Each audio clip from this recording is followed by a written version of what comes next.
મેં તમારા વિડીયો જોયેલા જ્યારે આપ મંત્રી તરીકેની ઓફિસમાં પ્રવેશ કરી રહ્યા હતા.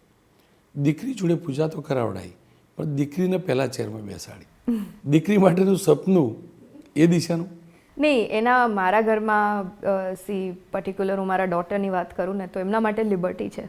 ક્યારેય એવું મેં એમને ફોર્સફુલી કંઈ બી ક્ષેત્રમાં આગળ વધવાનો પ્રયત્ન નથી કરાવ્યો. અને શી ઇઝ સો યંગ, હજી તો 8.5 વર્ષના છે. બટ મને એવું લાગે છે કે જે દિશામાં એમને જવું છે, બરાબર, એ દિશામાં એ 100% આપે.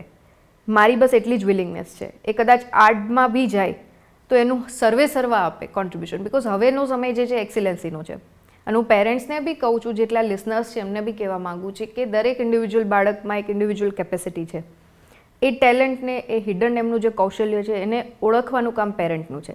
હા, એ ટેલેન્ટ વેનિશ ના થઈ જાય આપણી લેઝીનેસના હિસાબે, અથવા તો આપણે એ બાજુ ધ્યાન જ નથી આપતા ને એના હિસાબે કોઈ એવું એમનામાં રહેલું કૌશલ્ય એ આગળ વધી ના શકે, તો એ આપણે ગિલ્ટી ફીલ કરીએ. બટ આ જ ક્ષેત્રમાં મારું બાળક આગળ વધે, એ કમ્પ્લીટલી કોન્સેપ્ટ જે છે એ પેરેન્ટ્સે ખરેખર છોડવો પડશે. દરેક બાળકને સમાન તક આપીએ. ઇન્ટરેસ્ટ અને કરિયર એ જ્યારે સેમ થઈ જાય ને તો તમને કામ કરવાની બી મજા આવે. જોબ સેટિસ્ફેક્શનની વાત કરતા હોય ને તો એમાંથી મળે. તો અત્યારે એમના માટે એવું કોઈ ફોર્સ નથી. જેમાં આગળ વધે એમાં 100% આપે.